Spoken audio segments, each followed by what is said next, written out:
Mis queridos amigos, nuevamente con ustedes, su doctor Tigre, el que ronca en esta negra noche neoliberal latinoamericana, sudamericana y ecuatoriana.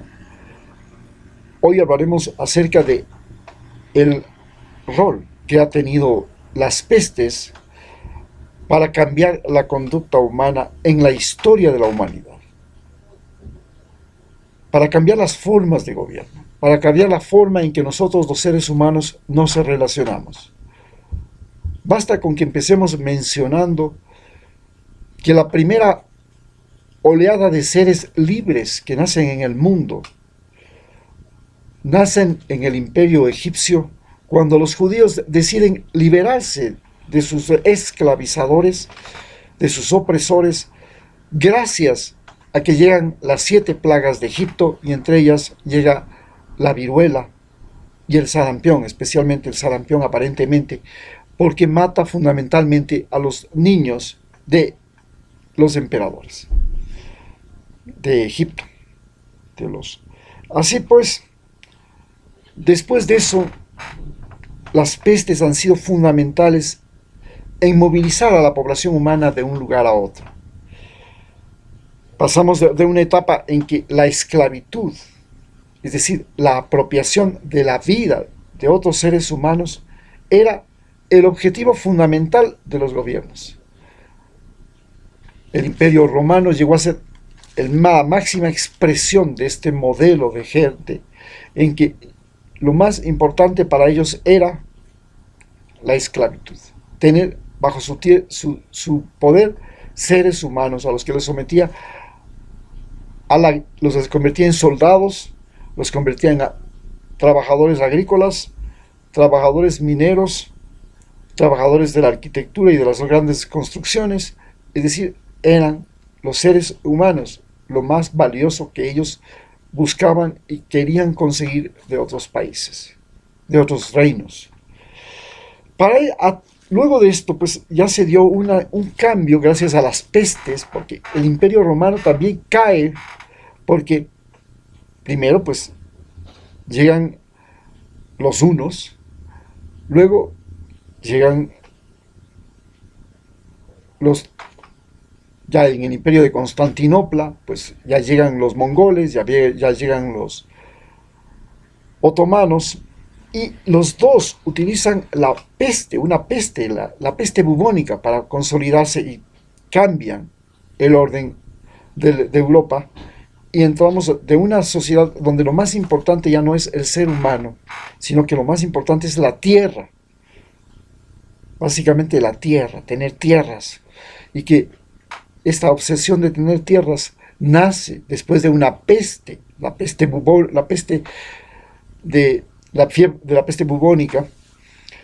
Llegan a América, y esta obsesión de tener tierras y de dominar tierras se extiende a América, a Oceanía, y luego se va por África, y luego se va por Asia.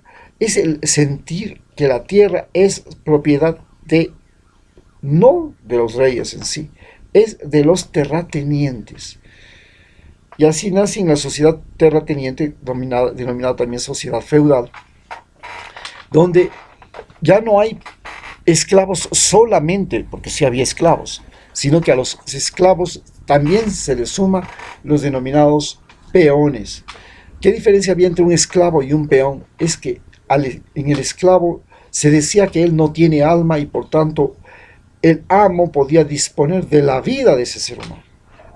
En el peón, la iglesia interviene y le dice al terrateniente: usted puede hacer todo con él, menos matarlo. Así que bueno, las preñaban a las indígenas, nacían los hijos mestizos, abusaban, les latigaban, pero lo que no podían hacer era matarlos. Y cada una de las haciendas se convirtieron en sitios de esclavitud, de una esclavitud camuflada que se llamaba servilismo, el servil. Así, esta sociedad pues prosperó hasta que entre los imperios coloniales se decidieron matar en la Primera Guerra Mundial y destruirse entre ellos. Gracias a esto, y luego gracias a Alemania, que les dio la estocada final, y lo mismo que los imperios coloniales dieron paso a los imperios industriales y comerciales que tenemos ahora.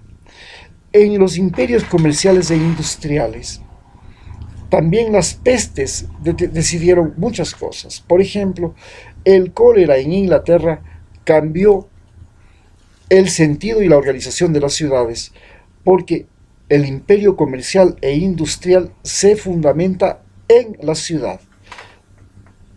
Es la ciudad, porque la ciudad se convierte en el centro de los artesanos, de los industriales, de las universidades, de los estudiantes, de los políticos, y las ciudades comienzan a crecer de manera increíble. Se hace Nueva York, se hace Londres, se hacen ciudades extraordinarias, se desarrolla todo lo que es el urbanismo, la canalización, el agua potable, la electrificación, todo. Las ciudades se convierten en focos y en las ciudades aparece un nuevo tipo de ser humano. Se llama el obrero, el trabajador, el asalariado, fundamentalmente asalariado, sea trabajador, sea obrero, sea lo que sea. El salario comienza a ser el mecanismo de regulación de las relaciones humanas, y entonces los gobiernos imponen bases salariales y ponen salarios mínimos, y todo gira alrededor del salario y la ciudad. Pero las ciudades se convierten en focos infecciosos como lo estamos viviendo ahora. Justamente el coronavirus es una enfermedad que nace de las ciudades, que nace de los lugares donde el salario es lo más importante, que nace de las ciudades donde el transporte, la comunicación y todo crea un deterioro en fundamentalmente el aire. Porque los deterioros que las ciudades generaron en el agua fueron de alguna manera resueltos como la canalización.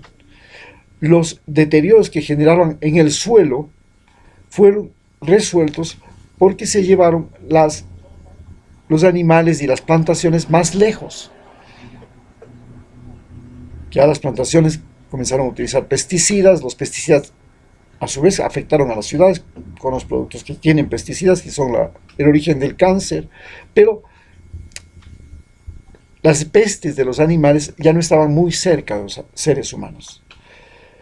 Sin embargo, hoy el coronavirus nos plantea el gran problema de que entramos en una nueva forma de sociedad, en una nueva forma de desarrollo humano, en que el ser humano ya no depende solamente de la tierra, ya no depende del agua, depende del aire, y hay algo extraordinario: depende del cosmos, depende de las comunicaciones satelitales, depende de los viajes espaciales, depende del GPS, depende de la telefonía celular, de la telefonía satelital, de la televisión satelital, en fin.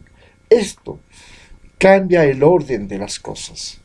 Ahora el planeta Tierra se comienza a hacer más pequeñito, y en ese planeta Tierra se comienza a hacer más pequeñito, primero, porque tenemos muchos más habitantes. Estamos hablando de 7.500 millones de habitantes y que tenemos que vivir apiñados unos con otros. Segundo, porque tenemos el transporte que nos permite llegar a cualquier parte más rápidamente. Pero además, tercero, porque tenemos las máquinas que nos pueden permitir aprovechar animales, plantas, minerales, de manera extraordinariamente grande, con lo cual un bosque que antes nos parecía enorme, pues puede desaparecer en 1 o 2 días.